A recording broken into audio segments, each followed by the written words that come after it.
साजिद साहब, मैं अर्ज कर रहा था कि तैयब अर्दगान ने जो ये धमकी दिया है कि अब मस्जिद अक्सा की तरफ बढ़ने वाले हाथ को तोड़ देंगे।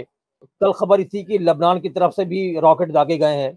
इजराइल ने भी कल जो है इस बात को तस्लीम किया है कि हमास हमारी सोच से ज्यादा ताकतवर है। इसका असर इस जंग पर कैसा पड़ने वाला है? अच्छा, जब तक आप ग्राउंड पे नहीं है और आपकी कोई मादी कुमुक वहां नहीं पहुंच रही है, तो आप कैसे कह सकते हैं कि हम आपके हाथ तोड़ देंगे?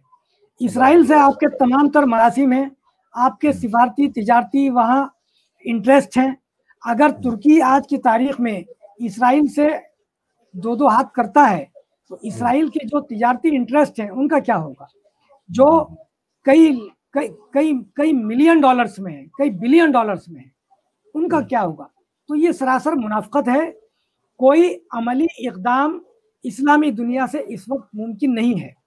जहाँ तक आपने लबनान से रॉकेट छोड़े जाने की बात कही है, मैं सिर्फ एक बात अर्ज करना चाहता हूँ कि लबनान में एक ताकत है हिजबुल्लाह, जो लबनान की लेजिटिमेट सरकार के ऊपर एक सरकार है, यानी बहुत मजबूत है, और जिसने पिछले दिनों चंद बरस पहले इसराइल के दांत खट्टे किए थे और 36 दिन की जंग में बज़ाहिर इसराइल ही नाकाम हुआ था और हिजबुल्लाह उस पर कामयाब नजर आया था। इस बार हिजबुल्लाह कहाँ है? हिजबुल्लाह का नाम तक कहीं नहीं है। और ये जो एक दो इक्का दुक्का रॉकेट लबनान से आ रहे हैं, बज़ाहिर इन्होंने कोई नुकसान इसराइल को नहीं पहुंचाया है। शाम तो खुद इस वक्त बहुत बुरी सूरत हाल में है। तो जब तक कोई मुअस्सिर मादी और लॉजिस्टिक सपोर्ट तुर्की या ईरान न दे, तब तक ये सारी बातें मुनाफकत हैं कि हम आपके हाथ तोड़ देंगे। ये बिल्कुल उसी तरह है जिस तरह ओआईसी ने कल कहा है कि हम इसको बर्दाश्त नहीं करेंगे। लेकिन बहरहाल इतना ज़रूर हुआ है आजम शिहाब साहब कि इस वक्त इस्लामी दुनिया बहुत बेचैन है, क्योंकि पूरी दुनिया में इस वक्त मुजाहरे हो रहे हैं इसराइल के खिलाफ, जो अभी तक की तारीख में नहीं हुए थे। जी जी जी जी जी, इस्लामी दुनिया पर बहरहाल नफसियाती असर जरूर पड़ा है, लेकिन कोई इसका मादी असर भी होगा, मैं इस पर अभी तक यकीन नहीं कर सकता। इस वक्त पूरी दुनिया मादियत परस्ती के पीछे है और ये मटेरियलिज्म का दौर है, और मटेरियलिज्म की वजह से इस्लामी दुनिया ने खास तौर पर अकीदे, अमल और मजहब को पीछे छोड़ दिया है।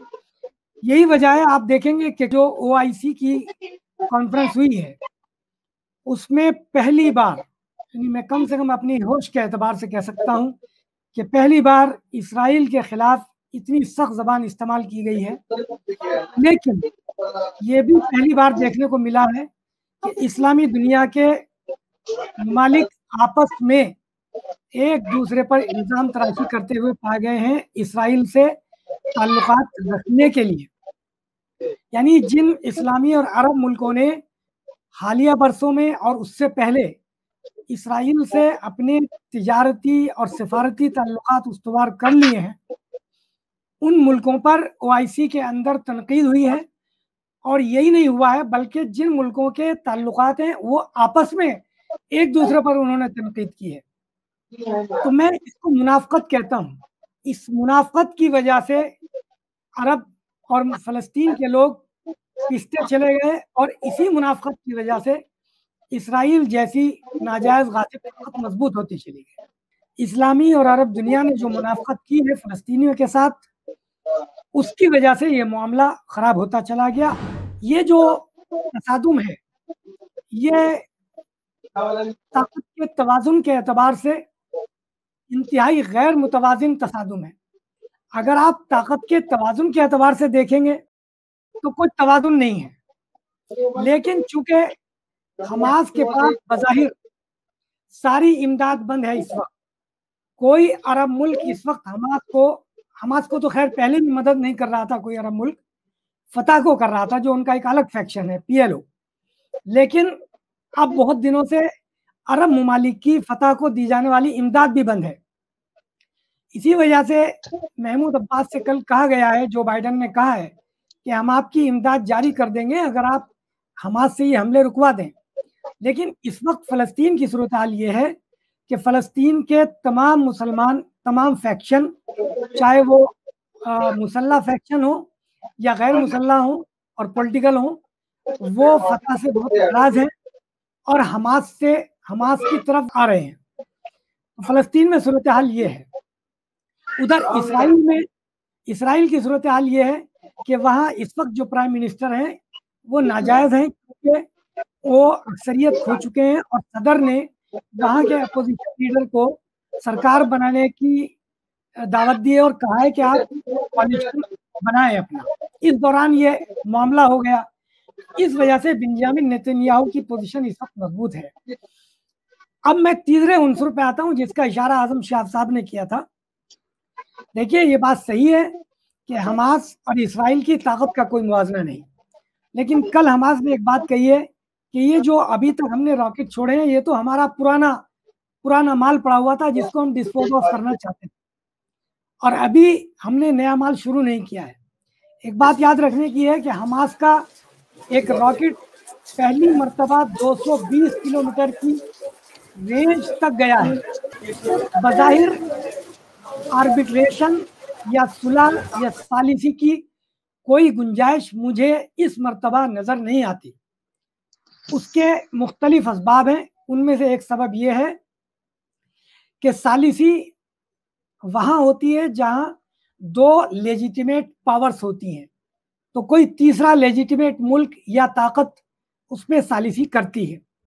तो हमास से इस वक्त कोई लेजिटिमेट पावर बात नहीं करती और हमास को उन्होंने तस्लीम नहीं किया है, सिवाय ईरान के जो एक लेजिटिमेट पॉलिटिकल पावर है और सिवाय हिजबुल्लाह के जो अभी तक इलेजिटिमेट पावर है, या किसी हद तक तुर्की है। तो सवाल यह है कि सालिसी की बात आलमी ताकत किससे करेगी? फतह को इस वक्त वहाँ वो पोजीशन हासिल नहीं है। फतह की बात फ़लस्तीनी मानेंगे नहीं, या कम से कम जो मुसल्ला फैक्शंस हैं वो नहीं मानेंगे। तो मुझे सालिसी का भी यहाँ अभी तक कोई उनसुर नज़र नहीं आता। दूसरी चीज़ ये है कि मैंने जैसा कि बताया कि सालिसी दो लेजिटिमेट पावर्स के दरमियान की जा सकती है, जैसे आर्मीनिया और अज़रबैजान। ये दोनों आपस में लड़े, दोनों का नुकसान हुआ, लेकिन अल्टीमेटली दोनों ने सुलह कर ली। यहाँ लेजिटिमेट पावर्स कोई भी नहीं है। हमास को आप नहीं मानते यानी आलमी ताकत, और इसराइल को पूरी दुनिया मान रही है, लेकिन वो लेजिटिमेट पावर नहीं है, उसको फ़लस्तीनी नहीं मानते। तो इस वजह से मुझे इस मर्तबा सालिसी के इम्कानात बहुत मुश्किल नज़र आते हैं और ऐसा लगता है कि ये जंग अभी बहुत लंबी खींचेगी, जिसके लिए इसराइल तैयार नहीं था।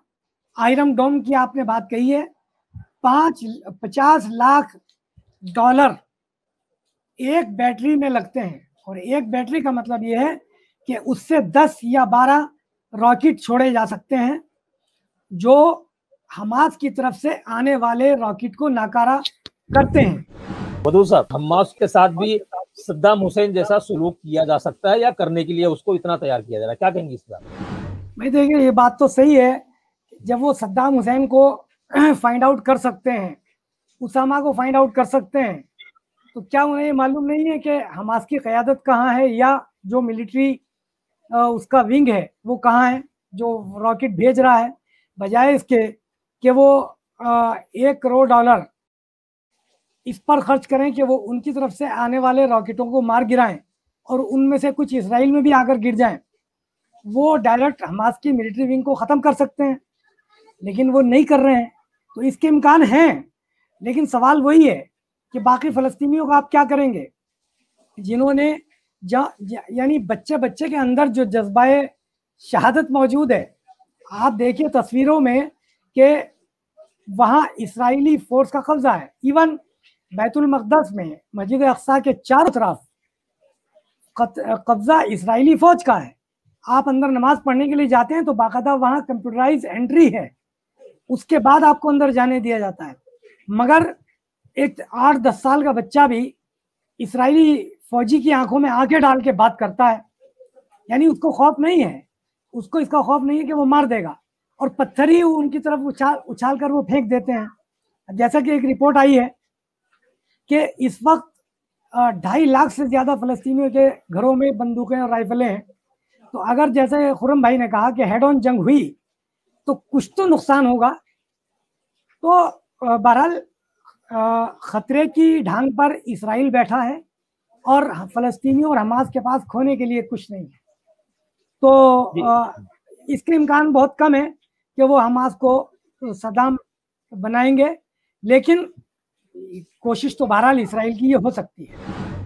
तो ये मजबूरी इसराइल की है कि ये हमले रुकें। अगर ये जंग नहीं है तो कम से कम ये जो तसादुम की सूरत हाल है ये रुके। ये इसराइल के हक में है और उसकी मजबूरी भी है, क्योंकि इधर अगर 100 फलस्तीनी मारे जाते हैं तो 100 फलस्तीनी के बराबर उनका एक इसराइली है। एक तो उनकी आबादी कम है, उनके यहाँ कन्वर्जन नहीं है, पूरी दुनिया में यहूदियों की आबादी वैसे ही कम है। और जैसे कि मारूफ खुर्रम रज़ा साहब ने कहा कि वो मरने से डरते भी हैं, फिलवाक़े उन्हें बहुत खौफ है मरने का। तो वो नहीं चाहेंगे कि हमास के हमले में, यानी अगर 10 रॉकेट हमास के आते हैं और 8 रॉकेट एयर डोम या आयरन डोम उनके मार गिराता है, तो 2 रॉकेट तो बहरहाल गिरेंगे और उनका कोई तो नुकसान होगा ही। इसराइल नहीं चाहेगा कि कोई नुकसान हो।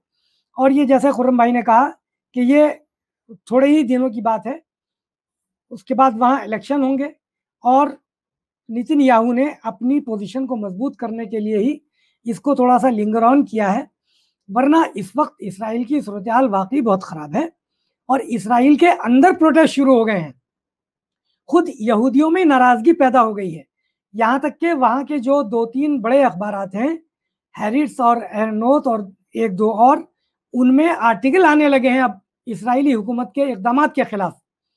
और एक जो वहाँ का बहुत सबसे बड़ा प्रो इसराइल राइटर था, उसने वहाँ लिखा है कि अब एक ही रास्ता है कि या तो आप फ़लस्तीनियों को उनका हक देकर और अलग हो जाएं, वो अपना एक अलग मुल्क बनाएं, आप अपना एक अलग मुल्क बनाएं, या फिर खात्मे के लिए तैयार हो जाएं। तो देखिए, हमास की मजबूरी नहीं है और हमास के पास कितनी ताकत है हमें नहीं मालूम, लेकिन बहरहाल अगर ये जो रॉकेट अब उन्होंने गिराए हैं, अगर ये उनके पास हैं तो और भी कुछ होगा। और पहली मरतबा, जैसे मैंने आपसे अर्ज किया कि 220 किलोमीटर की रेंज का पहली मरतबा हमास का रॉकेट आया है। तो जितनी भी बची खुची ताकत हमास के पास है, खोने के लिए कुछ नहीं है। इसराइल को अल्टीमेटली आना पड़ेगा। खुर्रम भाई ने जैसे कहा, आज नहीं तो कल आना पड़ेगा और किसी भी तरीके से इन हमलों को रोकना होगा। मगर ये कोई मुस्तकिल हल नहीं है फ़लस्तीन का, जिस तरह पिछले 72 साल से 73 साल से चलता आ रहा है, आगे भी चलेगा। असल सवाल ये है कि इसका मुस्तकिल हल क्या हो, जो इस वक्त इसराइल में जिस पर बात होनी शुरू हो गई है कि आप या तो इनको अलग इनका मुल्क देकर अपना हटिए और इनको अपना काम करने दीजिए, आप खुद कीजिए, या फिर बोरिया बिस्तर गोल कीजिए।